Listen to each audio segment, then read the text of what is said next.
Hold up, hold up. All right, can't have that happen. Oof, light stand almost fell down. All right, hey, Constance, there she is. Hello, hello. Let's get you on. See what's going on here. Hey, everybody, thanks for joining. Brandon, hello, hello. What else we got there? DiBiase. Constance! Oh man, hold up! My whole like tripod just fell. Yo, it must be something in the air because my whole thing literally just fell down. It was crazy. Oh, all right, that's fine. Oh yeah, I'm greasy. I'm ready. Oh, it's crazy. I just got back from a bike ride, and of course, I get a business phone call, which means I guess we're back in business. That's cool. Yeah, no, I'm super stoked, but I was like, I have a live stream. My time is dedicated to this live stream. I gotta go. I'll call you back at 8:30. Yeah, that's good. All right, that's how it is. You have to like prioritize your own stuff. Yeah, I mean, you're kind of the master of that. That's kind of a little bit of what we're going to be talking about today, aren't we? I'm like super stoked to introduce this. Me too. I'm ready. Okay. All right. We got 9 people right off the bat. I love it. Also, I'll explain this hat later. It is called Adrift. I mean, put 2 and 2 together. But so today's episode, we have the wonderful, amazing Konstance Patton. And we have a little intro, little bio to read here. So I want to get everybody acquainted before I introduce the topic for the day. So Konstance Patton is an Indigenous American artist, designer, and historian based in Brooklyn. Yes, I have a teleprompter. She's a member of the Little River. She's a member of the Little River Band of Ottawa Indians in Michigan and grew up in Detroit. Oh, wow, that's great. I actually didn't know that about you. Her work includes murals, set design, fashion illustration, sewing, animation, and storytelling. So there is nothing you can't do. The new school alumni attended the Pekka International Artist Residency in the Himalayas, with her art taking her to 20 countries. In 2015, Konstance began working alongside artist Baron Claiborne, who shot the iconic photo of the notorious B.I.G. as the King of New York, which we got to talk about how we met, because I fortunately got to see, what is it, the slides, the negatives from that shoot, and to see the negatives puts those photos in a different context. But might I digress? So you were his in-house set and product designer. Her illustrations contributed to Abrima Urwaya and Rosario Dawson's Studio 189, ex-Lexus, ex-CFDA 2018 award. And her Studio 189 New York Fashion Week 19 set landed in Vogue. So she currently hosts the oral. Yeah, I see you. I was so happy for that. Oh my God.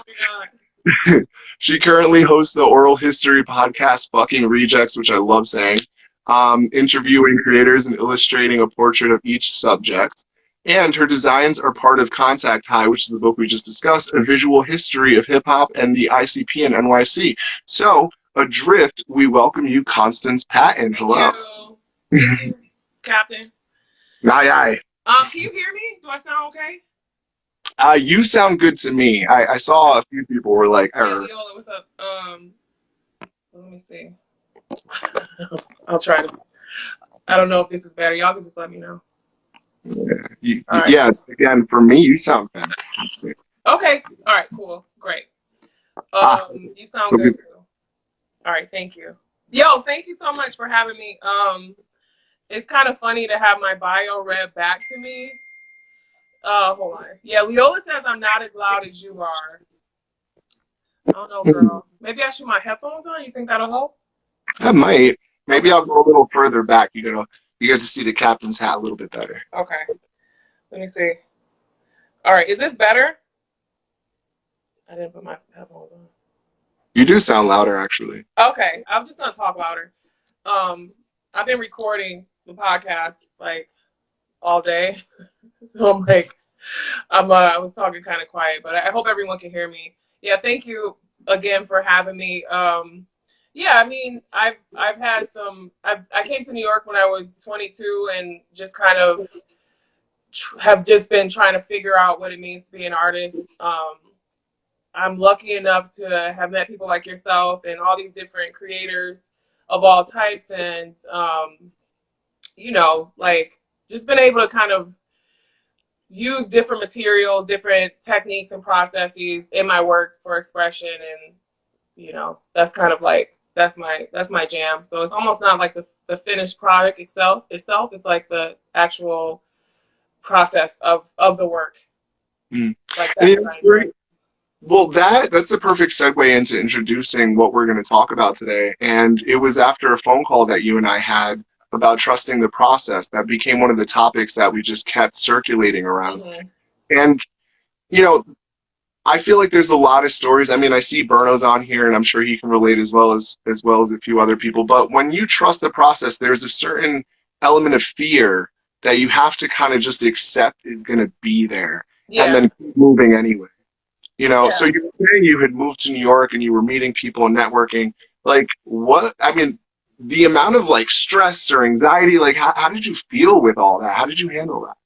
I think I didn't know I was networking. I just was like showed up bright eyed and bushy tailed like New York, you know, like ready to be, you know, just in you know, all over the place, Central Park and, you know, exploring. So it wasn't, I think I felt more like it wasn't, things weren't for me. I was more afraid of like becoming like walking into certain buildings, for instance. Like you go, like I remember walking to the Studio Museum and I didn't walk in. I was so scared outside. Like it seems like such a big institution, and you know, so kind of I was more afraid of like that, like coming from, I grew up in Detroit, you know, and we, you know, we have some things there. Certainly it's a lot different now than when I was younger, but when I came here, there's so many commanding buildings and, you know, all types of things. I didn't feel like necessarily it was for me. So I definitely wasn't afraid to create. Once I found the space that to know I could create, I was like, okay. And that was the Art Students League. Actually, I bartended for many years. One of my friends told me about the Art Students League, and she's like, it's cheap. And, you know, I started taking classes there and really exploring. So I was doing bronze casting, working in their foundry, doing figure drawing. I was there like 25 hours a week. So that, you know, that place was really cool because it taught me how to be an independent artist and how to just do my work. Right. And I ended up going to Parsons and doing like the, you know, that whole jam. But the independent school of work for me was so much more important. And now it's kind of like I see why, because, you know, when you're in college, you go to art school, the idea of what an artist is already set for you. They're like, okay, you have to get a gallery, and then you get big shows, and you go to Paris, and you know all these things. But they don't actually teach you how to be an artist. Like, what does that actually mean? So for me, it's like you're making shit. Like I'm making stuff, and that comes in different ways. If it's like now, I'm just like doing audio because with COVID and all this stuff happening right now, I haven't wanted to really paint. But one thing that I've always enjoyed doing is kind of like telling stories. So this is like just another part of the process, and it has a visual component to it. I'm still doing illustrations with it, but it's not like what I learned in art school to like get your painting on a wall in Chelsea, you know. And I'm like, okay, this is making art. It's actually the process of making art. If you're an artist, make work. Right. You know? It seems like with art school, they're trying to retrofit fit what they understand the art world is going to be like based on what it's already been like.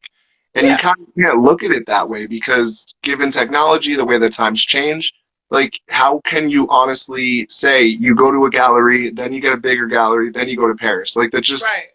it doesn't seem logical that that would always work, especially with now universities opening up for art schools and how many people they're accepting. So you mean to tell me like thousands of people are just going to follow this process and it's It's going to work? ridiculous. And it's Yeah. like when I was at Parsons, one thing that when I was there, I'm a hustler. Like I was like not part of the art program. I got into the new school, and after studying independently and like studying in studios with people, like the Amorphic Robot Works, I worked as a studio assistant. I just always like would apprentice so that's how I learned. So when I went to Parsons, I would take classes where I knew more than the professor. Like, it was upsetting because you're paying all this money. And then, they're like, oh, that's really cool process. What are you doing? I'm like, what the fuck? Like, okay. But it kind of taught me how to negotiate within that art world, within like the actual so-called arts world, gallery situation. That was one thing that I kind of came out of there with. It wasn't so much. Well, actually, I started doing audio work there. I got a lot out of it, but it was more of like access and how to know how to use that access. Right. Yeah, no, and the interesting thing about you is that you define yourself as an artist, and not just because you do one thing or you do the other thing. It's because you, exactly as you explained, you create. And there is no, I am going to, you have a vision and then you go with it. And I think the identity of an artist now is I have chosen a craft and I'm stuck or married or forever attached to that. Yeah. I mean, it's kind of weird because I'm an artist. That's how I've had over the years, I've had a hard time trying to define what that is, because people will be like, oh, what do you make? And I'm like, oh shit, here we go. Like, it depends. It depends. Like, I think I started out, actually just, I'm not gonna say like I'm self-taught, because I don't believe anyone is really self-taught. Like, you kind of take from different things in your life. But I grew up in a household with, I'm Native American. I grew up with my grandmother, who was just like always making stuff. She sold her clothing. She made weird dolls and like sold them to, like, people would come to our house and buy them. And like, I remember once I picked up a bar of soap and I started to like carve it. Like, I was like, oh, I'm gonna like make this into a unicorn. It was a bar of zest. It was like the green soap. And so I started like cutting it, just like cutting it with a knife. And she's like, no. And then she was like, you're doing it all wrong. Like, it wasn't that I was doing it. She was like gonna show me how to do it. So I kind of grew up in this house where you can just make stuff. My grandmother worked on a loom every night, every single night, and made beadwork every night, and she never asked me if I wanted to do it. I kind of didn't want to. It was super tedious. But I've been able to make like all these different things. And I think that my upbringing was like, okay, you can just, being an artist doesn't, my other grandmother didn't even think she was an artist. She made quilts, the most beautiful quilts out of clothing that we were finished with. And then she'd line them with a sheet so they had weight and they were real comfortable, and like, they're so, so wonderful in their art. And she would make them by hand. And I remember when I turned maybe 19, I'm like, oh, grandma, these, you're such a wonderful artist. And she's like, I'm not an artist, girl. Get out of here. Because it was like casual. So now I'm like, okay, I guess I'm a storyteller. I'm an artist. And for me, that just means like, just like trusting the process. Sometimes, like in the beginning of this pandemic, and even today, like, I'm not going to sit here like, oh my God, I'm so great at it. I was like tired. Beginning of the pandemic, I couldn't even really bring myself to create very much. So I was like, okay, I can read.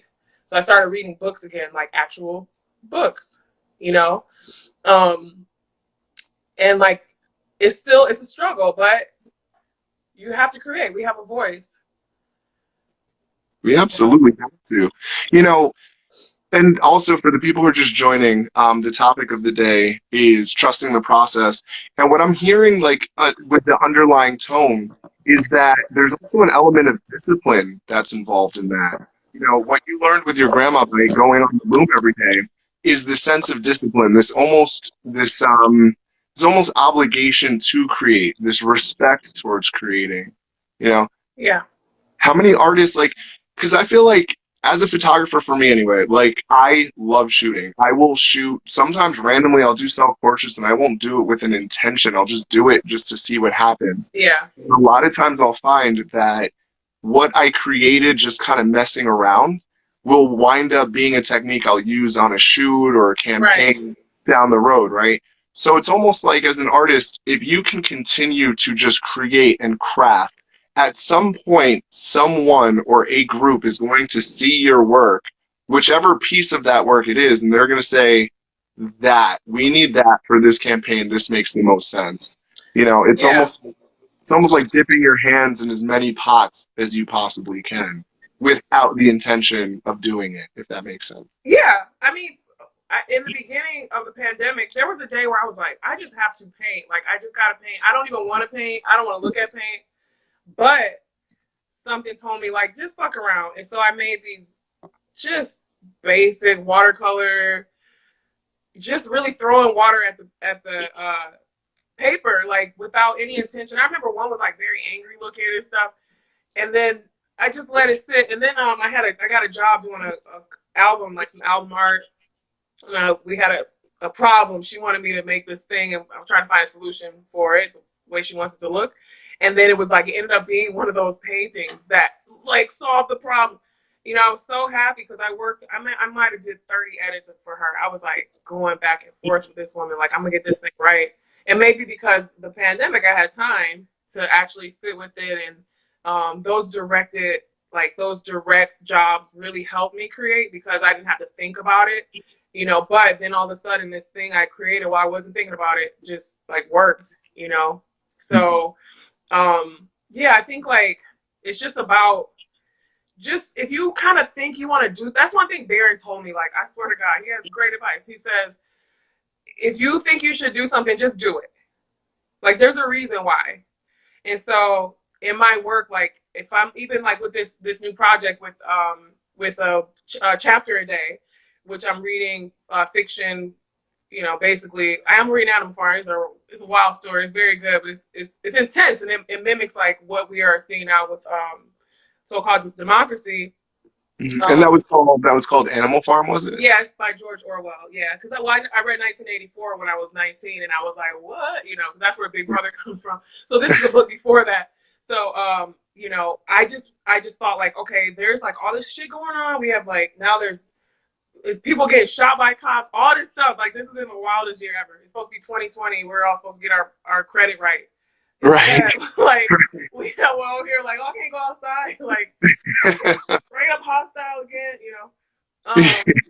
But I was like, fuck it. Like, I can read Animal Farm because it's such a great story that people need to hear. So all I can do right now to contribute with my work is like, okay, let me just read to y'all. I'm gonna read to y'all. I'm gonna read to you and your families too, because fucking Rejects is not censored. Like, it's not censored. That's the oral history project. I just, you know, that's like, we could say whatever, but I wanted to offer something that was for the families also, you know, especially like, I mean, I'm staying with my niece and my sister right now. I've been staying with my sister for like 3 months, and we're homeschooling, and that is some bullshit.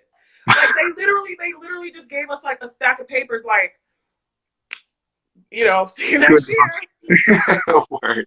You know, and luckily I used to teach, so I have some, you know, ways to give technique or how to be calm. But it's stuff I didn't know, and they just give it to you. So I'm like, okay, obviously nobody's getting anything out of that unless you have Zoom, which most students don't in the public school. So it's like, I'll read, you know, if I do something that's for families, and right now it's important for families to be together. Like, we are under attack. Word, literally. And if I may, just kind of driving that point back home to trusting the process, with COVID happening, with George Floyd among many, with, you know, the presidential elections coming up and the thing that we're doing. The what? Yeah, go vote. We need that. You know, it's like, again, trusting that process. It's almost like it's okay. Have your freak out moment, like, lose your mind, whatever, you know, if you go on a binge, I just do it, I guess. Like, whatever you need to do. I fucking like my weight in liquor, you know, it's hard. And also, like, as artists, like, yeah, I mean, we're already in here. We're already like lost in our minds anyway. Like what is any of this? What am I doing? You know? Yeah.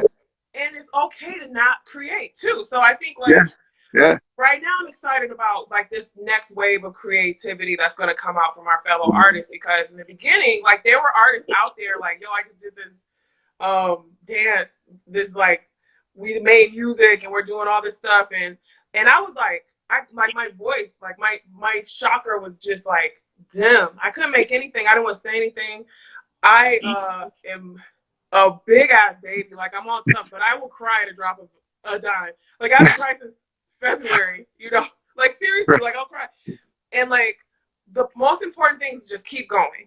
You know, Mhm. like get that shit. If you gotta smoke a bunch of blunts and drink some martinis and like go to sleep and you can't create, it's okay. Like it's okay. It's okay. It's okay. Mhm. It's okay. You know, but for me, like the last like I guess month has been like, all right, I shave my legs. Like, all right, it's time to do this work because I'm ready to do it. But it's okay that if you can't do anything, like one of my friends, she said to me, she's a musician in Berlin, and she's like, yo, if I answer an email today, like Mhm. that's a big deal.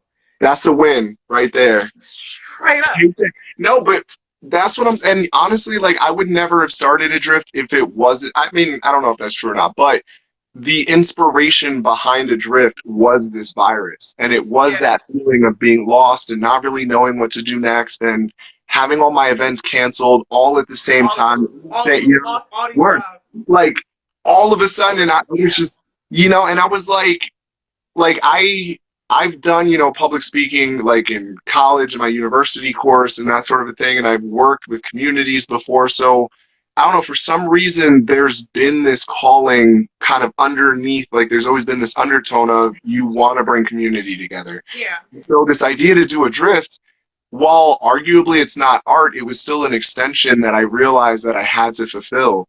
And that came about by trusting the process. Like I had zero intention of like what I wanted this to be, how I wanted it to look. And if you go like even the first episode, I don't even have it recorded. The second episode I screen recorded. Mm-hmm. And then the third episode I finally figured out how IGTV worked. Yeah, but So that's what it's about right there because by having that initial idea where you're like, I think I want to start this thing. I don't know anything about it. Like right. you learned all these things that came out of that. So that's why, like, I have I'm not religious, but like I kind of am. Like I worship the nature and stuff. Mm. But I have like a mantra that I wrote, and I say it every single day. And one of the things I always repeat to myself is to trust the process. And I say trust the process no matter what. Like even if I'm just like I can't move, like okay, don't move. Go take a go for a walk. Do what you got to do. But once you have that idea where you're like, okay, I think I want to do this thing. There's a reason for it. Like there's absolutely a reason for it. It's important, and now you know how to use all these different tools for your work. Right. Like that's what comes out of it. Like I remember when I was first learning how to make art, like when I was like, I'm gonna be an artist. I moved to Italy when I was 19, and I was like, Bush got elected. I was like, Wow. I'm out of here. It's like I'm what? dating myself. That's how old I am. So like Bush got elected. I moved to Italy, and when I was like there, I was just doing like a lot of graffiti, like mad, just drawings, Charlie Brown, all types of stuff. And then on my way back, I was drawing. I didn't have anything to do there, so I was just like drawing in my little notebook. And this woman asked me, "Are you an artist?" And I was like, "Yeah." Like I never thought about it, like even that's something that you could be or that you just are. And so after all these years, like I remember starting with the pencil and then the pen, and then when I came back, I started studying with Donald Calloway to get a portfolio to go to college, and like it's like, oh, I'm gonna take myself seriously and really train myself. And I wanted to be just like a sculptor. Like I thought that was the biggest form of art, so I'm gonna work my way up to that. But what I found now is like I've gone back to watercolors and using ink and using pencil, and kind of it feels like almost a cycle. And then becoming okay with that, like becoming okay with what actually comes out of it, that you don't have to be this to be an artist or this to be an artist. You're like, oh, I just make mad stuff. Like I hang out with artists. Like part of, like when I said I didn't know I was networking, I guess I am a lot, but I don't feel like that. I hang out with many artists, and I'm always inspired by them. Like it's so wild. Like, and they're always just doing weird shit. Like everyone's got their little projects. We Yeah. meet up for like Max Fish or something, and then we Sydney's just like going yes. decompress. Yeah, no, Sydney's just going yes now, and I love the people who are going off in the comments right now because they're just like, So, hey guys. yeah, no, everybody's just going off. And actually, I just want to invite people, like, if you wanted to share a story that we could read on here, like, of one of the times you trusted the process and it worked out, like, be more than, you're more than welcome to do that. That would be insane. I Because love to your, stories. That's like my favorite thing. I Like know, tell me. in your oral history, right? I mean, and it's Yeah. like, that's, again, that's part of like what this is like trusting that process, feeling it out, and just, experiencing that reward as well. Like that reward for you. And it's for Yeah. nobody else. It's not for work. It's not for like this job. Sometimes there's not even a goal. It's just like you're around certain people, you're Yeah. inspired by certain people, and just let that thing be. And even, all right, so let me, because I feel like what was it, 2 episodes ago, I had Jack Carlson. He's the owner of Rowing Blazers. And he did something that nobody had done yet. He was like, why don't you tell a story? And I was like, this isn't about me though. Like, but no, just because this particular topic is so like pertinent to how I even became a photographer, I actually started out as a social worker. You did? And yeah, no, I That's started, great. That's yeah, great. no. So I got a master's in clinical psychology, and my goal was to become a therapist. But after working in the field, it just wasn't. I just realized I didn't want to be a part of that system, Yeah. And I'm totally neutral. Therapy's good. If it works for you, it works for you. I'm not going to like tell you not to do it. But what I will say is being a part of that system and realizing how little control I had over how to help people really got to me. So Mm-hmm. one day I wrote a letter of resignation, and it was just this letter that just came out of me. Like one day it was like towards the end of work, I was like, I'm done with this shit. Like I'm gonna write this letter and I'm gonna do it out of catharsis. Mm-hmm. Only because I want to feel like I have control, right? So it's very symbolic. I write this letter, I call out sick the next day. So the following day, I come back into the office and I hid this letter in my office, like in a drawer, like between folders and files. I don't, this next part, I don't understand how it happened to this day. Apparently, my office manager went into my desk. Snooping. Now, I get nosy, Snooping. bro, just Right? nosy. Went all up in my business, found this letter, and submitted it. So within 2 days, I no longer had a job. Oh. And I had no plan. There was no plan for what the aftermath of this was going to look like. I just wrote it because, I wanted to feel control, but not actually Right. submit it. So for a month, like all full 30 days, I fought tooth and nail to get that job back. But you didn't want it. But I didn't want it. So here's the kicker. When they were just about to give it to me back, and I had no plan B, none whatsoever. When they were just about to give it back to me, I looked at the director of the office and I was like, I don't belong here, do I? And she was like, no, like you don't want it. So I don't know what you're fighting for. Yeah. And Yeah. that was the day I began my journey exploring art through music, through spoken word, through photography, and then ultimately I found photography. So Mm-hmm. that was my big trusting the process story. And it's happened multiple times since then, just in very different ways. Mm-hmm. Mm-hmm. Yeah. No, that's like if you want to be something, you have to do it. So you know the old saying, when one door closes, like a window opens or something like that. But Yeah. it's true. It's really true because if you're still holding on to that thing, that like old ass relationship, that old ass apartment, whatever it is, Mm. excuse me, y'all. Like you're not gonna make So space graceful. for. I love it. Yo, I was reading. I was so crusty. It's so hot. You see this? I'm like, listen, but we must keep making. It doesn't matter, you know. So, it's really great that you decided to do that. Because so when we met, we met at one of the Contact Highs, like it was one of their events that they had at Bowery Electric, correct? Yes. Yeah. Yeah. Yeah, Yeah. yeah, yeah, yeah. Mhm. And then yeah, so I've been like involved with that working alongside them has been really cool. Because I'm like with these really seasoned artists and they kind of like it's mad people that just take shots. I don't care. I just make shots. So and a lot of those shots weren't taken for magazines because you mentioned like commercial work versus like your personal work. So I think like right now it's big personal work time. Mhm. Usually when I'm creating something, like I'm straight up like I'm about to send this to like 16 art directors and they're gonna be like, no, but whatever, I don't fucking care. You know. But right now, like that element is taken out of it. So it's refreshing. I'm really excited to see like the artwork that comes out. that's been rolling out, you know? Yeah. Yeah. And I wanna emphasize what you just said. Right now is big personal work time. Yeah. Right now. Don't worry.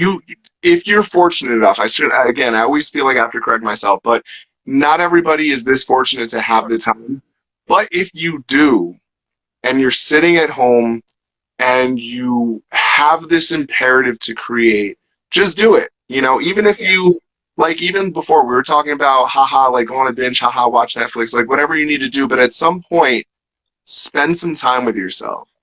Spend some time with yourself, listen to what your thoughts are telling you, whether it's a higher power, a deeper spirit, or just build that personal relationship. Like, whatever it is, find that.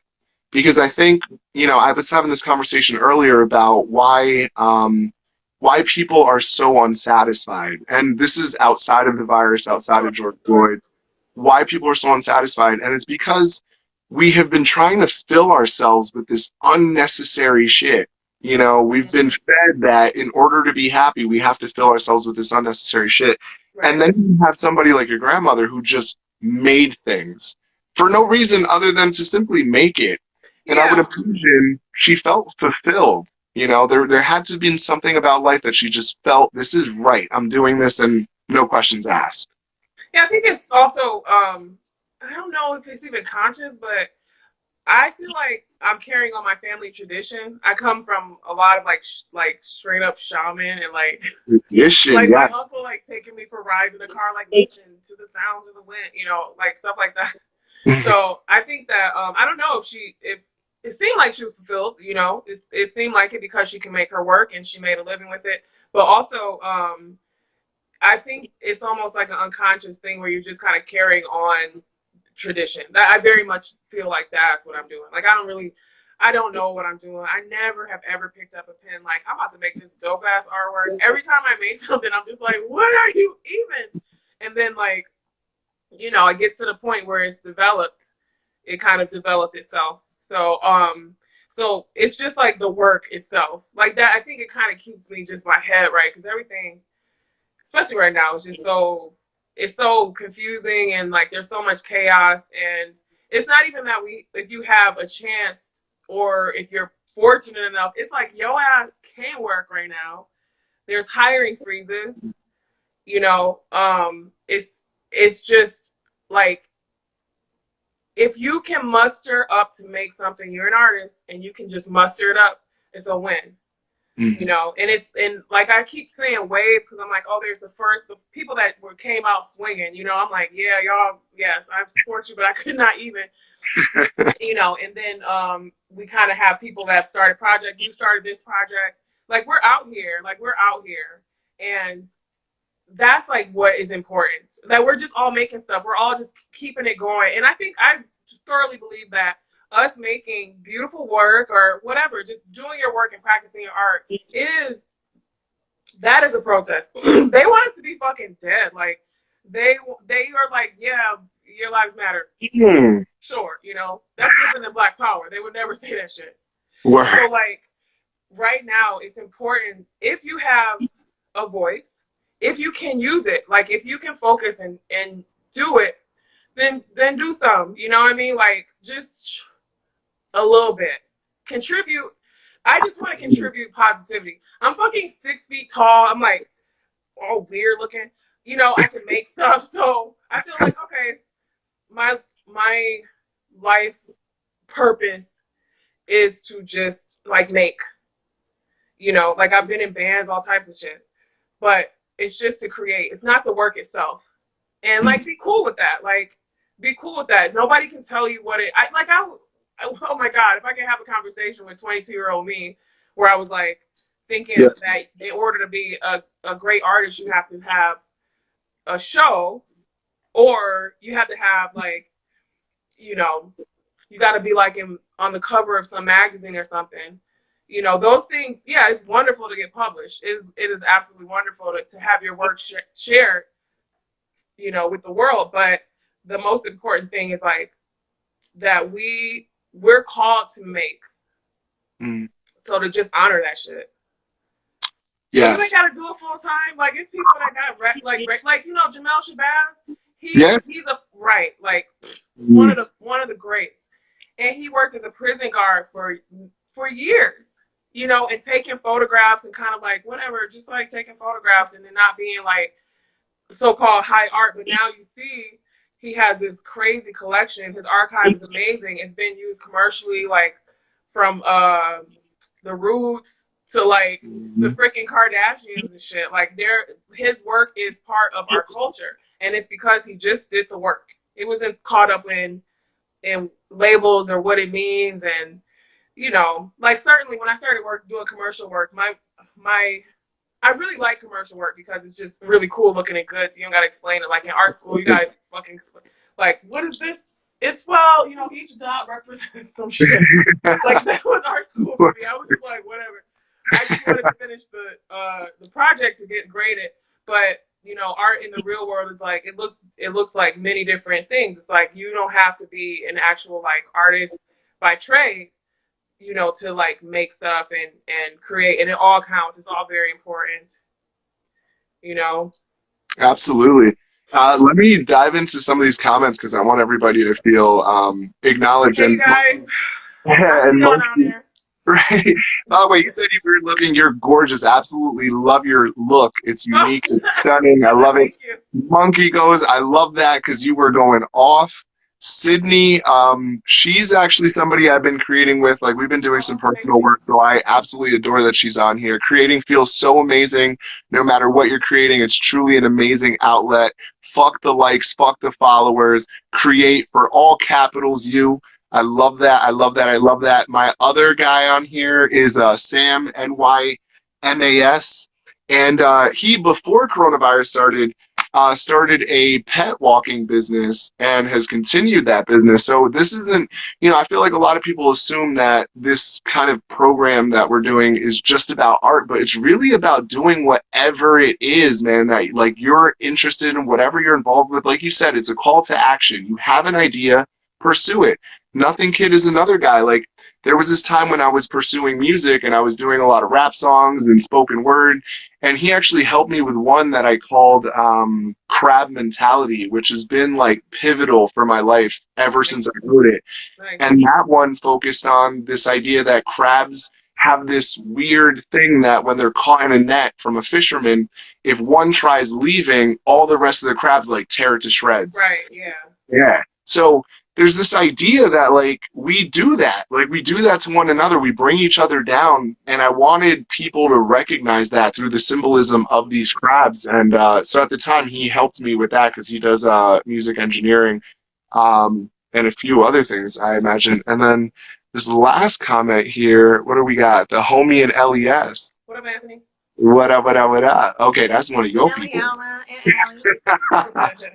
You know, but it's like, you know, we all have this journey, right? We all have this exploratory moment to just Yeah. figure things out, and it's okay if we don't have the answers. I feel like that search for an answer is the process. It is the Yeah. reason, you know. I don't have zero answers. Like this show, honestly, is to ask other people. You got the answer. You It got it. ain't no answer, bro. Like it's just like we're doing our best. Like you're out here, whatever it is that your walk of life, like whatever that is, if you're doing it in earnest, like that's your answer. I don't think that there's like even the idea of like, oh, what's the meaning of life? Nobody knows that. That's not for us to know. It's about the process of living. It's about like relationships and you know whatever journey you decide to take. That's what it's about. You know, it's about like creating. We are. I mean, humans. We jam together. Like this pandemic has been terrible because we're social. Mm, You know, like we're social beings. We want to be together, be all over top of each other, all types of stuff. You know, so mm, I think like the process of creating, it takes many of us to even, I guess, like articulate what is even going on with the world, with our lives. Like there's all these different, like I love Reddit so much. Like if you're my friend, you know that I love Reddit, and I love it because I'll go on something and it's just like the comments, because I'm like, damn, there's a lot of people just with thoughts. mm, I could be looking at like a cat meme or something that's like political, but there's no one answer. there's like, we're all here plugging away. You just got to do your work. Like, whatever it is. Like for me, being the artist, like carrying on the art in my family is my answer. Like, that's what I have to do to keep it going. So like, I work with my niece, and she helps me do the videos. Like, she helps me do the set. She helps me. She knows how to set up a mixer. She knows how to like mic check it and start like GarageBand and start all the cameras, you know. And so it's like, that for me is really, that for me is like, okay, we're carrying the tradition on. I don't know why I want to do this. She wants to do it though. She's like always been an artist. Right. And if I may jump in and further elaborate on that, you were talking about this homeschooling, but how much more enriching is it for her? Very likely to spend this time with you to get hands-on experience, learning this process with audio and testing it, and then public speaking while being recorded. Like think of these skills that she's developing at home instead of sitting and this is A and this is B. Like, she's getting such a full like depth of learning with you at home. That's fantastic. Yeah, Like, it's thank you. I appreciate that. It's hard work. My sister is like, she's so smart. She's like so good at math, and like, she just, both of my sisters are just like overachievers. And so she's gotten that side from my sister, like going through the schoolwork with her, and I help some. But for me, it's like, okay, we do projects so that she can learn things that are going to help her, because she like makes videos and they're weird, and she put them on YouTube. She'll like overlay cats and then put like sped up music to it, and it looks terrifying. And I feel like, but she like, I need the link. I need the link. Yeah, I'll find the link. It's so weird. But you know, so I told her like, well, if you want to make videos, I'll teach you how to do them. So we're actually launching our YouTube station at the end of this week. We've been recording every episode, every chapter, the chapter a day. We've recorded every single one. You know, like, it's the best that we can, building sets out, like, and that's been like wildly rewarding. But it's something she wanted to do, something I thought about doing, but then she was like, oh, okay, like, yo, let's do this thing. I want to make videos. I'm like, okay. So this is actually good for both of us. And she's coming out of there with like a really well-rounded education. We also like take bike rides. I'm like, yes, I'll show you how to be reckless. Your mom ain't here. You know? Yeah. And that's been really good too. So I think, you know, this end of the school year, I believe she's gotten way more out of education by being at home with me and my sister and getting kind of like home ec, learning AV. We have like a legit AV club. What we're doing is like audio visual work, and then she has her school studies. But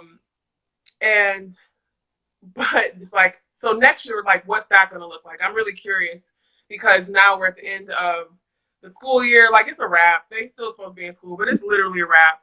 Like, you know, like if they had school, they certainly wouldn't be going now with like protests. Like, it just doesn't. I feel really bad for people that have like mad kids at home, you know, and like a computer. So we're fortunate enough, but what it's going to look like next year is going to be interesting, because I luckily work for myself. I work, and I make clothing too. Like, I work with Bear doing his production, with the Biggie gear, the King of New York, like these, which is like really, let me see. Yes. Is it backwards? Okay. Yeah, it is backwards, but I'm using my cognitive elasticity so I can read that. Yeah, Big Papa is watching you. I love that. Yeah, Big Papa is watching. We did some, like, we're doing an icon series I've been designing. And then we're doing like releases of bags and like hoodies and stuff later this year with Spray Ground. So that's like I said it anyway, it's fine. That's like a little project we're working on. So luckily I can work, you know, for myself and kind of like do these projects. But I definitely, like, man, if you have kids right now, I salute you. It's so tough. It is so tough. Like, the idea of homeschooling is going to be like really, really crazy. It's going to be really crazy. Hey, Allie, yes, it's called Titorius. I have a company called Willie and Sable. But Titorius, we started doing the Biggie Christmas sweaters a few years ago. And so this we did 3 seasons already. So actually, so let's check this. We are at 7:46 right now, so we've got about 15 minutes. Okay. So let me read this comment here, and then let's dive into your plugs. Let's dive into what you got going on. And again, like for anybody who has any questions, comments, or stories they want to share, it's not too late. I'm super happy to read them. And I think actually there's one here. But first, Monkey, there are no answers. Just enjoy the journey. Yep. Absolutely. Absolutely.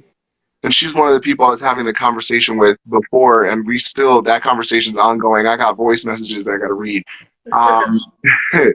Um, and then so Ali Felton, I'm a private chef, and the family I work for went to their place in the Hamptons on 313. They're not social distancing, and they wanted me to start work last week. I said no.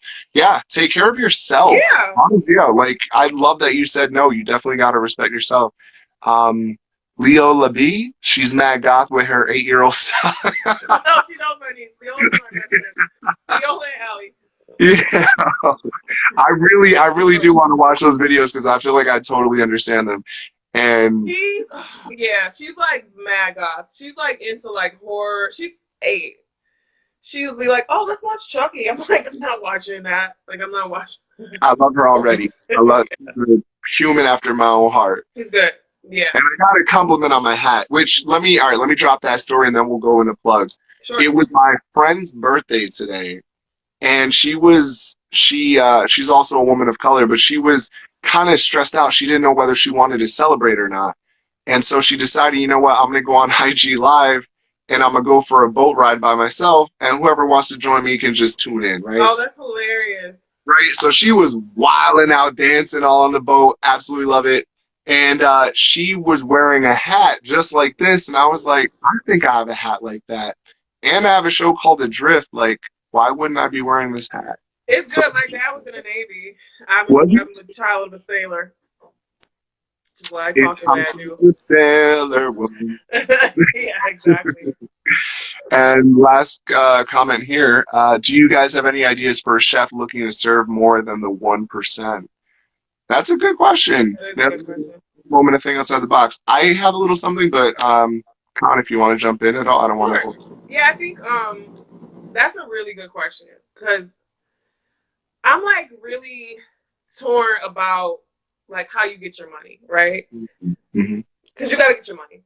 Right. So if that is something that's like paying your bills, cool. But if you feel like it's not fulfilling you, like you have something else that you need to happen to be fulfilled, like maybe partnering with someone else, like partner with an organization that comes up with like one of my friends is a private chef. She throws like parties and events and stuff, and then does like private like she'll sell tickets. Her and her partner will sell tickets, have a curated menu with cocktails and stuff, and make it like dope. It's called the Dopest Dinner Party. Santana Caress. She was on fucking Reject. She's amazing. Mm-hmm. So you can do something like that where you actually just create something for the people you like and invite them, because a lot of people. I think that's the solution. And also like maybe come up with an idea, like your dream idea, like just think as big as you can. Like what exactly do you want to do? Like what do you want to do? How big do you want it to be? Don't even think about like if you can or can't do it. Just write it down. Think of the most ridiculous thing that you will want to do, and then fucking try it, and you'll get somewhere on that rung. Mm-hmm. And then you can start to like build from there. There might be certain aspects of it that you like. You're like, okay, actually, I'm gonna go this way. So I think like thinking really big is, if that's in my experience, that's been what's helpful for me. If I have an idea and I'm like, oh, that's impossible, like really like flesh it out, like write it down, flesh it out, think of the moving components, maybe like workshop it with somebody you trust, and then just try one of the ideas. Like it could be small. Throw a party, girl. Like throw a party, invite the homies, do edibles or something. I don't know, like how you want to do it.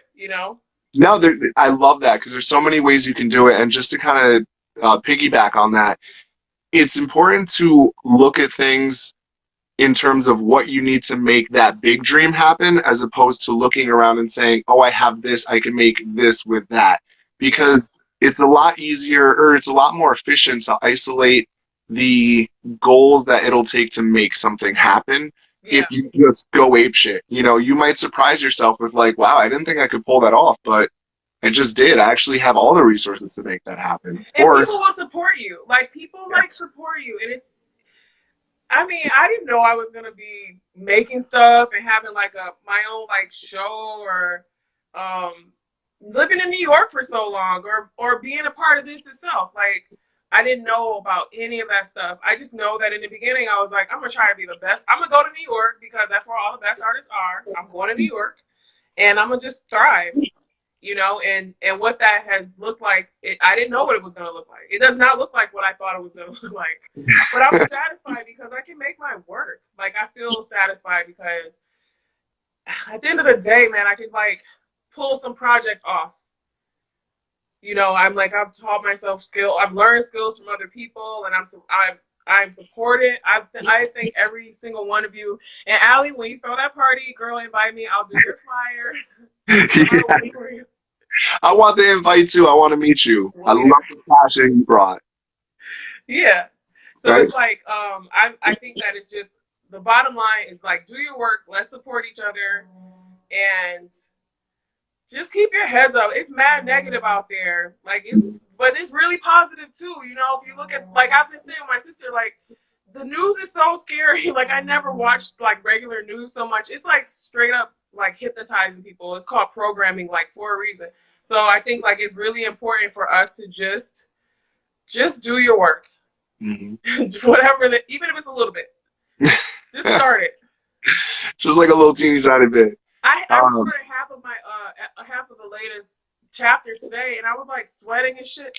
I was like, I just can't finish it right now, like, and that's okay. Like, I want to be like, oh, this is great. I'm doing this thing. It was stressful. It was so stressful. I had to like take a break, go take a walk, and come back like, oh my god, and then take a breath and do it.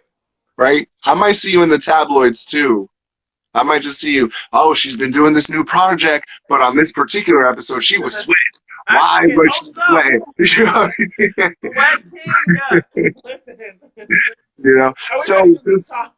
So just bearing time in mind, let's get your plugs in because I want to make sure you get that time for yourself. Okay, yeah, I mean, I make a bunch of stuff. You can see my work at KonstancePatton.com. That's like where most of my bullshit is at. Mm-hmm. And then I have a podcast called Fucking Rejects. It's FCKING Rejects. Say it one more time for the people in the back. Fucking Rejects. FCKING Rejects. It's for all the creators, people that make their work, and I interview all types of people. I'm going to publish your episode. I got to interview you. I've interviewed doctors, many creators, and they share their stories. It's just oral histories, building an archive, and then I do an illustration of them. And then now we have the new project, Rejects Book Club, which is a family wing of Fucking Rejects. We're just doing a chapter a day of classic fiction. And yeah, I mean, you can, if you see the Biggie with the crown, that's my work. Or I'm suing them. Yeah, so I work with Biggie doing his production and licensing and stuff like that. Get that check. Are you still on Anchor? Is it Anchor? Is that where you can find it wherever you find podcasts. Right now, everything is published through Fucking Rejects until I actually am finishing up the artwork now for Rejects Book Club. So I'll have that separate. That's the family friendly, But then Fucking Rejects, you'll be able to find everything. And it's through Anchor. You can find it on Apple, Spotify, like. There's all types of like podcast places. You can subscribe to my RSS feed and you'll get it straight from me. Perfect. Yeah. All right. I'm trying to think if there's any closing comments. I just want to say I have loved this episode like so much, and thank you. Yeah, and in addition to that, I really think that I needed this, especially after all the heaviness with what's been going on. And I told myself I was going to give myself permission to enjoy this. Enjoy it and not mope around, be upset. Like, we have to celebrate our lives today because we still have them for those of us who do. We got to honor that. And you were just the perfect person to just bring me out of that I funk. So appreciate thank you. you. You Yeah. too, man. It's really cool. I'm really happy that you have me on here. It's weird to look back at my work, but fuck it. I'm making it. I'm always put it out there. You got to I've do had to it. like really reconcile it too, like putting out public work. And I feel like if you know me, I'm like wild private. Hmm. But yeah, thanks for supporting me. I'll always support you. Like we out here. Absolutely. It's just been a mutual thing since the beginning. And I have always loved your energy. Just like from the beginning, I still remember that basement we met in. I still It remember. was live. I And then know, you I came to know. my studio like 2 days later. Like I Yeah, invited you and you came by for a studio visit. Like you showed yeah, up. it I was really. like, oh, And she's okay. that's why it's wild when you were like, "Yeah, I'm wild private," because I'm like, I mean, you totally just invited me to the studio, and we just chopped it up, just had a Yeah, whole yeah. conversation and enjoyed it. And But you ain't gonna catch me at the club, like uh, like I don't roll with a crew like that. Like I keep it pretty simple. you don't need a crew full of fake people. You But don't I need. have a bunch of friends though. I have like a large crew of people. We just do our things individually, and Mhm. that's really yeah. That's like what it's been very satisfying. So just to know that I have like other people making stuff. They're just making their work. I'm like so inspired by everybody doing their work right now. It's so hard. It's so hard to do your work, and I'm really inspired and happy to be amongst creators Yeah. today. That might have to be the topic of another episode, finding your tribe, because that was another conversation that we had during that visit to your studio. I specifically remember us talking about finding your tribe. Yeah, yeah, yeah. I found So, mine. yeah. Yeah, it's been amazing. I didn't know. I was just like a kid hanging out in places I thought was cool, and now like my friends are painters, and they're like Leola is painting right now. You Yeah. know, like we're doing our work. We're doing our work, and that's what's important. And against what we're not supposed to do. We weren't supposed to make it this far, and we're still going. And we're Mm-hmm. still smiling, and we look cute. Looking good with the captain hat on. Come on now. Yeah. Let's Yo, do I the did this for you. Yo, I'm doing mad looks for my show. Like I'm job. trying to like make it interesting, With But the backdrop, I see the backdrop. it's I got liners and mine. everything. You You see got that? yours. You know what I'm saying? Even Let's get creative out here. Let's build something. And everybody who just tuned in, by the way, thank you. I'm sorry if you just missed the episode, but you can watch this on IGTV and on my Instagram. It'll be posted. It'll also be on YouTube. So oh feel great. free to DM me. Yes, please. And it's also on the link tree in my bio. So it is just find it and learn and enjoy. Bask in the ambience that is Constance and I, Yeah. please. Yo, if you anybody on here, if you have any stories that you love, tell me. Like I'm doing this fiction, but I'm reading like long form right now, like in a single take. It's wildly. It's like one of the most challenging projects I've ever done. Cause I just like it. I'm like, what is this word? Um, Word. but I'm like, I want to kind of get a list of different stories, fictions that have affected people. Like for me, it was 1984 because I was Right. like, what? Like, what? Word. I'm gonna read it in 2 weeks. In So 2 weeks, yeah. I'm After gonna hop on for yeah, Animal that. Farm finishes this week, and then I'm gonna do another one in between, and then yeah, chapter a day. But it's really important reading. So if there's anything you guys can suggest, or I'm just curious to know what people are reading. I Well, you got said it's families no. I mean, it's primary. just like I'm not just saying fuck, fuck, fuck all the time. It's family friendly. It's like readings that like you probably were told to read in high school and didn't read, or like don't remember. Mm. So it's like it's family friendly. I wanted to make something family friendly. So If I may make a suggestion, then this book has stuck with me, and it's a fictional book, but it's such a great metaphor for even what's going on right now. It's called Haters. okay, Yes, it's so good. it's good. It's such a perfect metaphor for what's going on right Okay, now and lack of community and what happens when we just get mad at each other for stupid reasons. So, all right. yes, last 30 seconds. Love everybody. And oh, next week, yes, I'm going to stick to this next time, 7 p.m. I believe our next guest is Scott Paul. So check him out. He's a singer and performer, event planner. He's doing all sorts of great things for the community as well. just walked with Black Lives Matters and spoke. So last 8 seconds, I love you guys so much. Bye, Konstance, I love you so much. And thank you for joining.